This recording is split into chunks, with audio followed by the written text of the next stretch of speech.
Okay, you guys, I'm going to tell you, please do not ask to come on the show live. If you do, it throws the whole show off and we have to keep starting this over. So again, do not ask to come on the show. If you have a comment, just make the comment on the page. But if I can ask you, do not ask to come on the show, because Facebook has some problems with this, and what they're ended up doing is it ends up throwing the whole show off and it messes everything up. So do not ask to come on the show.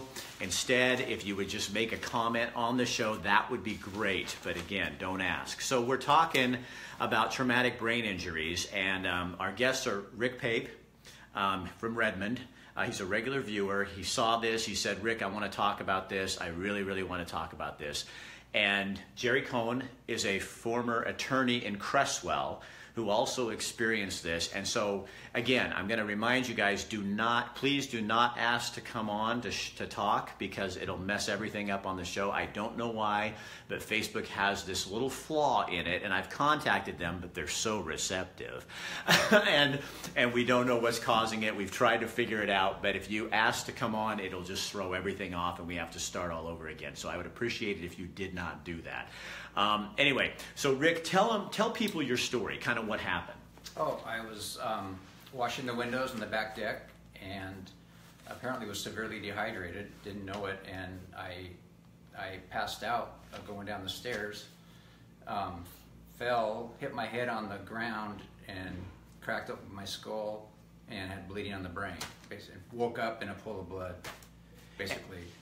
I don't know how long later, just like a little pool of blood. So it's just a fall? Yeah, just a fall, like 5 feet. I went over the railing, the deck railing, and the railing gave way. It wasn't secured very well, and it kicked my legs up, and I landed on my head, on the right side of my head. Okay, so again, guys, I'm going to remind you, I'm going to keep doing this. It's going to get old, but I have to. Please don't ask to come on the show. If you have a comment, you can make it. Just don't ask or say, hey, I want to come on live, because it'll throw everything off. Okay? I appreciate your help in doing this, because it's a Facebook flaw. Anyway, so what happened? You got blood on your brain? Yeah, I had bleeding on the brain. Yes. And so what did that then? So you got over that? Did you know any signs? Was there anything there that you thought something was wrong? After it happened? Yeah. Well, I woke up, I was very disoriented, and nobody was home. I was the only one home, and I called my wife, asking her where the peroxide was to fix the cut on my head. I didn't understand how severe the injury was at the time, basically. So what has it been like? When did you first figure out that something wasn't quite right? The next day, I got severely bad headaches, to where it felt like somebody was stabbing me in the head with an ice pick.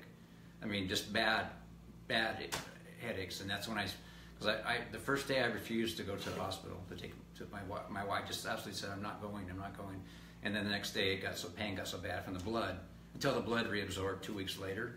It wasn't so bad, but until that blood reabsorbed, I had a lot of pain. I was taking a lot of medication and anti-seizure medication. So well. The reason they call this a silent epidemic is because if you talk to Rick, when Rick first came on and was talking with me, I had no idea. We met for a beer down here at the Elkhorn, and I had no idea. I had to remember. It was really funny. I had to remember why we were meeting.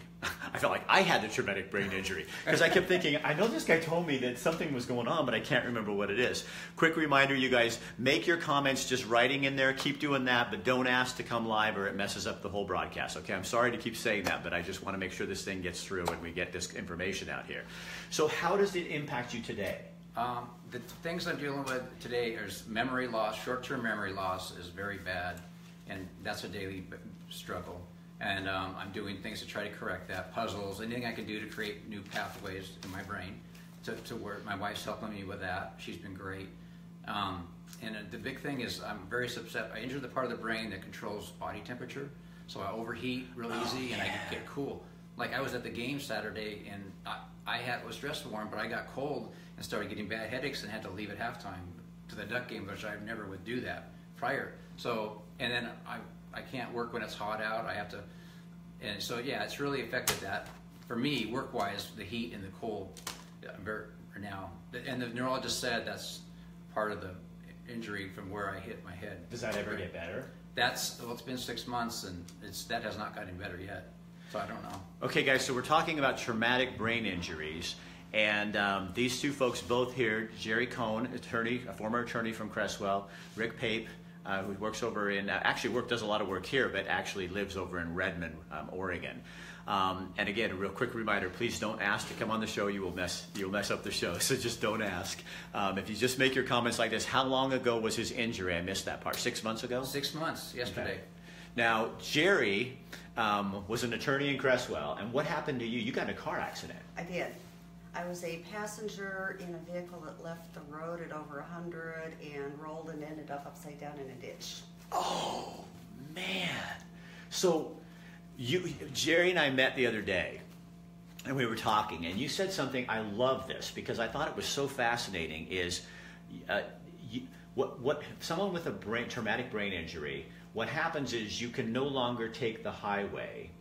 You have to find back roads to get to your location.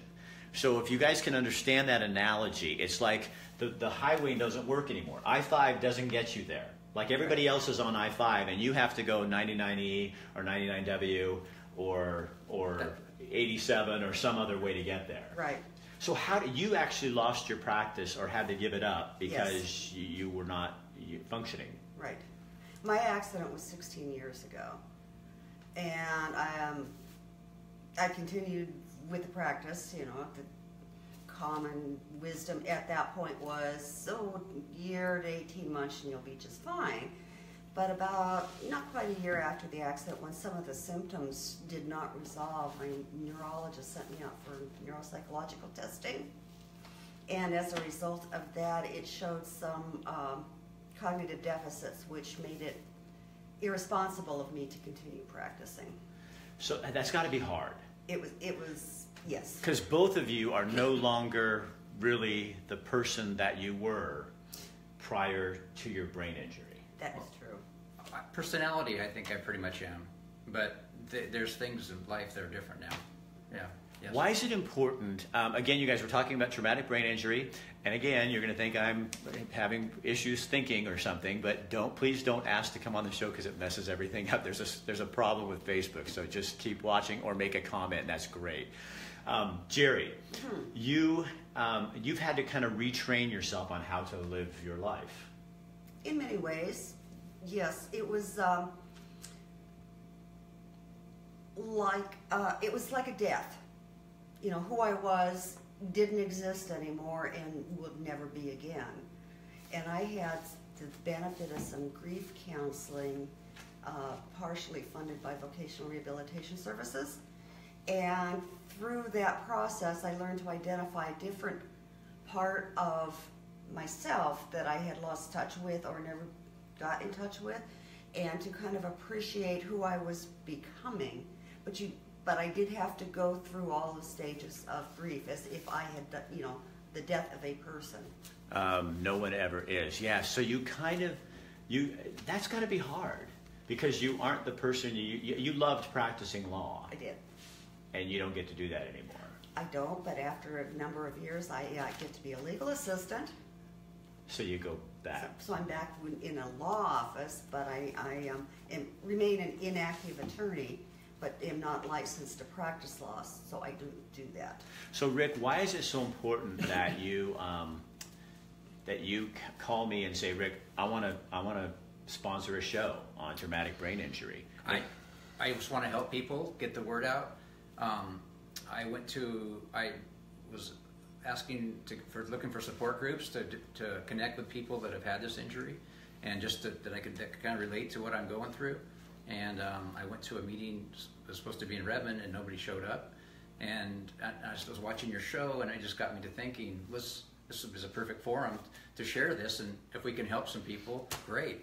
So if you're a person who's been in an accident or had any kind of jolting of your head or whiplash or something like that, chances are you may have some traumatic brain injury. Now, we're not doctors, but I'm just saying those are the kind of people that you might, because they may be walking around and just thinking, oh, I'm forgetful or I'm not doing it. And when there's really help out there. Yes. I mean, there's ways to retrain your brain. And like I said, take the back roads rather than always thinking, how frustrating would that be and you get tears in your eyes when I say this, but you can't drive on the main road anymore. But to learn, I don't have to. I can still get there by going around on the other roads. Right. It's a long, difficult process, very challenging. And there's probably a lot of people out here that are dealing with this, and they may not even know what it is. And I think that's one of the major problems is frequently the person who sustained the injury is unaware that there are problems, and it's a family that notices it. We like to say it doesn't happen to the individual. The injury happens to the whole family. Right. Now, you guys, there are some numbers, and I had them on the first show, but then everything went haywire. So if somebody out there could just type these in the comment section, vocational rehab is 1-877-277-0513. There's also a Brain Injury Alliance here in Oregon, and that's 800-544-5243. And when we get done with this, I will re-put it in the beginning at the top so you can go back and find it. I go to Safeway in Springfield and end up in Albany. Oh, yeah, Irvin. Yeah, and Rick, can I just tell the little... Yeah. So he's getting me a check.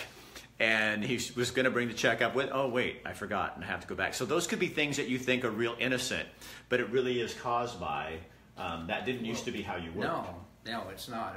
With your job, what do you have to do differently? Like, because you have to kind of pre-plan and understand better what you're doing than when you used to just get up and you just went to work. You're right. But a job, my troubleshooting skills are still good, thank goodness. But as far as getting prepared and what I need to bring, I have to write everything down and then not forget the list. Just everything I have to write down. My wife harps on me about write everything down because the thought will go away.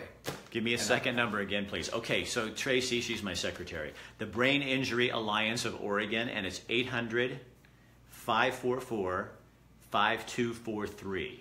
And what will they do, Jerry? They're an information and referral organization. We cover the state. We have one paid staff person who is our executive director. We do peer mentoring. We have put out a quarterly newsletter, which is available on the website. In there it lists resources. It lists support groups throughout the state. We do an annual conference, which Northwest, there are 4 brain injury alliances that come together to put on the conference. So tell me this. So if I went to my regular drug, it broke. I can't trust myself even alone with grandkids. I get lost in my own mind. That's Irvin. Oh, I'm sorry. Here's the thing. What I wanted to ask you is, if you are like, if you're going to your regular doctor, you've had sustained a head injury that you think you have or something has happened, they don't always know. No, they don't. So is a neurologist a better option? Yeah, I was lucky. I had a primary care physician who was knowledgeable and within the first month or 2 did refer me to a neurologist. Okay, here's the second number again. Brain Injury Alliance of Oregon, 800-544-5243. Because here's the deal, really. We all have stuff go on in our lives, and we have to change the way we live. So it's nothing to be ashamed of. No. But we also, as people, need to be a little more forgiving, and I don't mean that in a forgiving way, but I mean accepting. I don't know, give a little more to understand that you may have something that you may forget things, you may do things, and you look perfectly normal. And Rick, Thanks, Rick. But you guys look perfectly normal, and you're walking down the street or you're talking to friends or people, and something might not be right. We need to give you the benefit of the doubt. There's that, and also to recognize that so many brain injuries go undiagnosed. Historically, children who had sustained a fall in school were labeled behavioral problems, and they actually had brain injuries. So why is that important to understand that? I'm not being, I get it, but why is that important because there's training that can help them get out of that? Exactly. Yes. And that's what rehab does. For children, there's the TBI network that helps with children sustaining a head injury. But if it goes unassisted, at the point at which a child falls and sustains a head injury, it may be that they never mature beyond that particular age. And the reason that it can be that head injury. That's correct. So if you have a rehab or some kind of training, there's a way to get through that. Yes. bring them on as a guest. Derek is watching. Oh, I see. Sierra, good afternoon. Hi, Sierra. How are you? So, you guys, we are talking about traumatic brain injuries. Both these people, Rick Pape and Jerry Cohen, are people with this secret epidemic that if you sat here in a room with them, you would never know that something's quite not right. And it shows up in the most inappropriate and horrible ways, I guess, because you think, I want to be myself again. I want to be able to do the things that I used to do, and you just have to kind of get past that. That's a part of the grief process. And you need to acknowledge that person will not be, but to embrace the person you're becoming. Because there are gifts to be had if you're open to receiving them. Okay, so Jerry, what's the gift that having a TBI has given you? For me, because I couldn't work, I got to spend the last several years of my dad's life with him, which I would not otherwise have been able to do. My friends tell me I'm a lot more fun to be around because I'm a lot more spontaneous and laugh more. That's kind of nice. That is kind of nice. What about you, Rick? It's for me, compassion for people. It's really made me. I was more about Rick and self-centered, maybe a little bit. Now it just made me conscious of helping my fellow man and just helping people and have some compassion for people that are struggling with whatever they're struggling with. So that's a good thing. I love that. Hidden blessings, Tracy says. Exactly. Hidden blessings. That's a good way to put it. So how does somebody know, and how do you say that to someone? You know, I mean, I guess you don't want to go up to somebody and say, you know, you might have a traumatic brain injury. How somebody would know if it's them. How would they know if it was them themselves? Yeah. What are signs? Or are they all so different? I guess it depends on where you get hit in the head, It depends on where you get hit in the head. Each brain injury is different from the other, affects different people differently. But if you've been in a car accident, you've fallen, you've taken a spill where your head has hit the pavement, hit the ground, hit something, and you've gone to a doctor and something's not quite right, go with your gut. Yes. Yes. You're probably right. Yes. The first thing my neurosurgeon told me was, do not get another one because it will have lifelong effects, cumulative effects. So be careful. So things people can do to prevent this. If you are riding a bicycle and you don't have a helmet on, shame on you. I mean, don't you just think that is absolutely just asking for trouble? And I still see mostly commuter bikers. You don't see many cyclists on the road that are like hardcore cyclists. We know. But when you get commuters, a lot of times they think, oh, I'm just going down to the store. Don't most, I thought I read somewhere, but don't most brain injuries or accidents happen within very few feet of your home? Mine was less than 5 miles from my home. Yours was at your home? Yeah, was at my back deck. So totally agree with him. Me as well. Irvin, who has a brain injury, was talking about how he's kinder to people now. Oh, that's great. And you don't want to have this happen to you, so that can happen. But you really do learn to. Is there a good thing, Jerry, to find the back roads? I mean, you know how driving. I love that analogy, just because we all take the freeway. And then sometimes there's a block, I'll look at my Google and it's like, oh, it's all red, I've got to move. And I go on a back road and you discover new things about yourself. Oh, absolutely. Absolutely. I lost sight of a lot of the human sides of who I was. Everything was cerebral.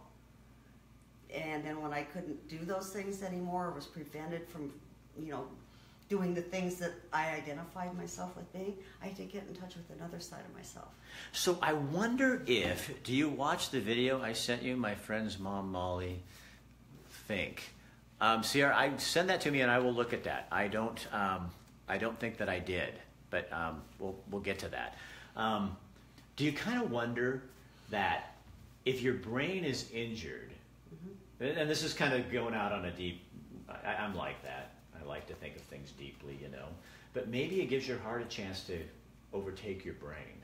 Yeah, there is that. You know what I mean? So you're all of a sudden, for both of you, this happens, your brain can't overthink everything the way it used to, and your heart gets a chance to kind of step in and go, I'm the other organ that runs this body. Yes. And we have to work together, and maybe most of us do that. We overthink things, or we let our brains do too much. Well, we get so involved in building a career, raising children, doing the things we have to do. We get too busy to be insightful. Right. So that is pretty fascinating. Huge brain injury twice from bicycle fall. Oh, Sierra, you did? Oh, I'm so sorry. That's horrible. Oh. So, but on the other end of it, I've been dealing with not so much it's gotten better, but rage, feeling rage when I never have in the past. I mean, over things that I shouldn't fly off the handle about.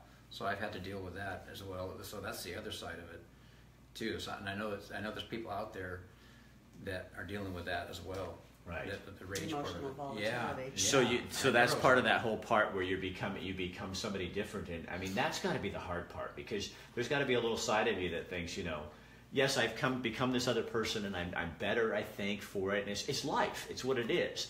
But I guess we all get that way. You kind of miss the person you were, Personally, I believe in terms of mild brain injury versus a more moderate or severe, one of the most difficult things is because if it's mild, you are aware of what you've lost and you do grieve for it. Right. And unless you can, and I won't say ever accept the fact, but you make peace with it. What's the difference?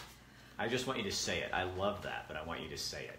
Well, for me, accepting it would be following the common wisdom. You're only going to get this good. You can only go this far. You're never going to get any better.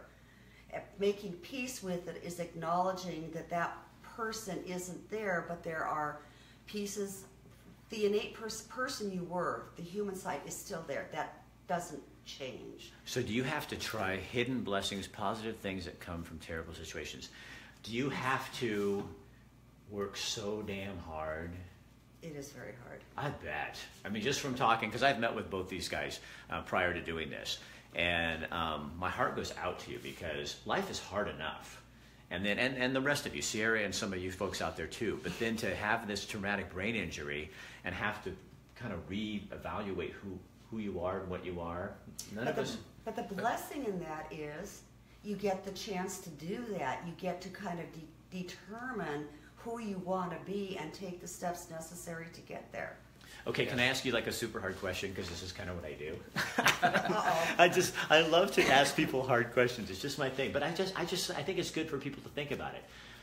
If you could, okay, so here you are today, and you know who you are and what you've discovered about yourself. Mm-hmm. And this is for both of you. If you could go back, would you go back? Absolutely. Would I not get in that car? Mm-hmm. I would still get in that car. Really? Yes. Do you think that's profound? Wow. Really? Yeah. Why? Good for you.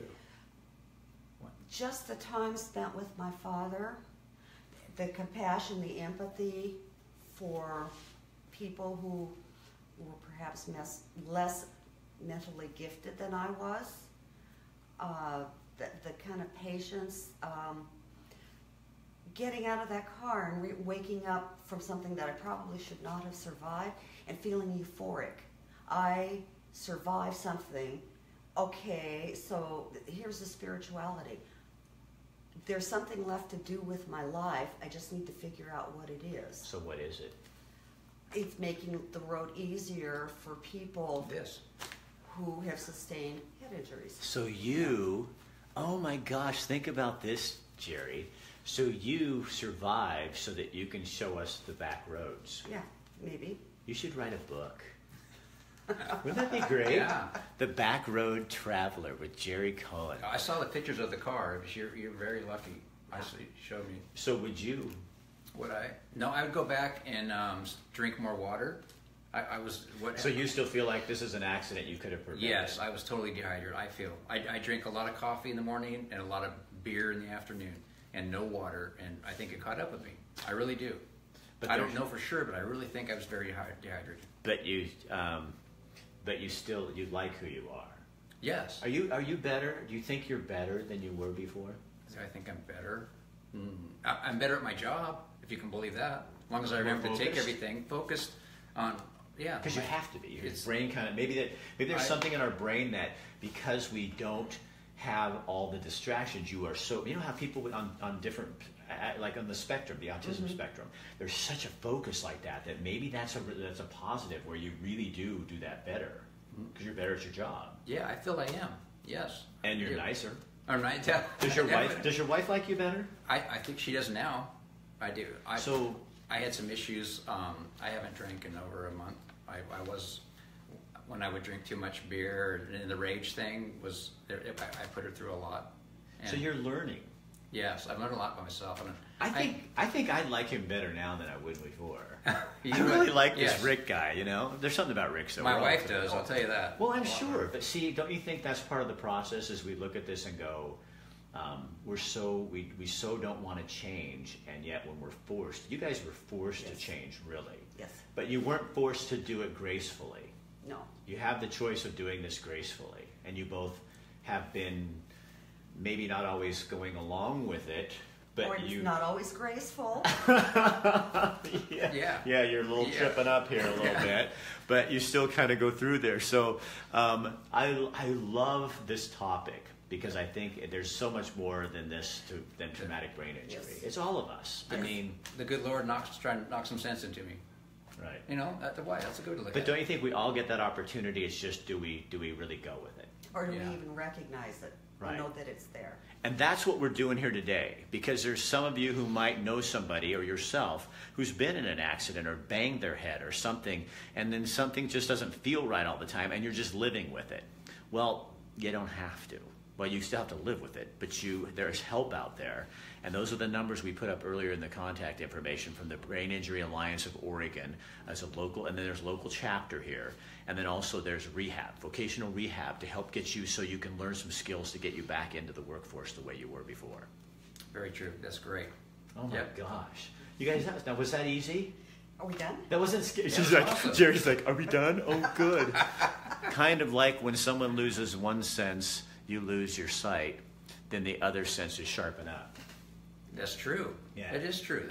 Yes. Like- Because you got to rely on something else. Right. Yeah. That's See. very good. Yeah, Tracy's pretty regular. She's a pretty smart lady out there. That's awesome. She gets it. So you guys, if you could take this and push it on your page, share it, or to anybody that you know who might be dealing with this or have a family member who's dealing with this so they can get these numbers. I'm going to go and fill out the beginning part of it so it'll show up, and it'll come on your page as soon as you do it. But it's super helpful for us and for people out there struggling with traumatic brain injury if you share this on your page, because then they can find it. Okay, so let me tell you what we got going on the rest of the week, okay? Tomorrow night, we're not having a show at noon tomorrow. I have work to do. But that's not why, because we have a show at 5:30. We're going to go do Broga. You ever heard of Broga? Broga. She's looking shocked. She goes, "No, please don't make me look funny on TV." Broga is yoga for men.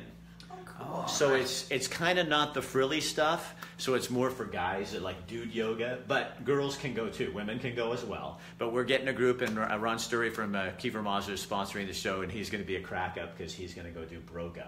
So we'll be at Broga then. On Wednesday, we're going to Spice and Steam, a new Asian restaurant here in Eugene, and talk with the owner, John, and kind of show you this new place and how they cook it and the food that they have. You guys always love food shows. Then on Thursday, we're going to have some fun, too.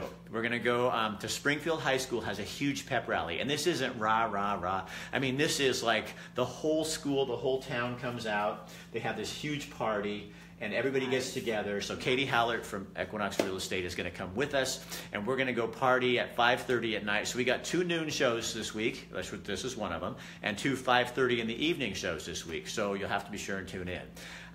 Anything else you guys want to remind people about before we go? No, I just hope this helps somebody. It gives them some direction where to go. Well, thank you for coming in. Thank you for sponsoring and coming in. Yeah, you bet. And let's keep in contact. Yeah, I like these people. like you. That's Yes, we important. do. That's really super important. Thank you, Rick and Jerry and Rick. Yeah. Oh, yeah. Those Rick and Jerry. Thank It's you. so funny to have another Rick in the room. It means lion-hearted, so be careful. All right, you guys, spread the word, okay? All right, thank you. See you later.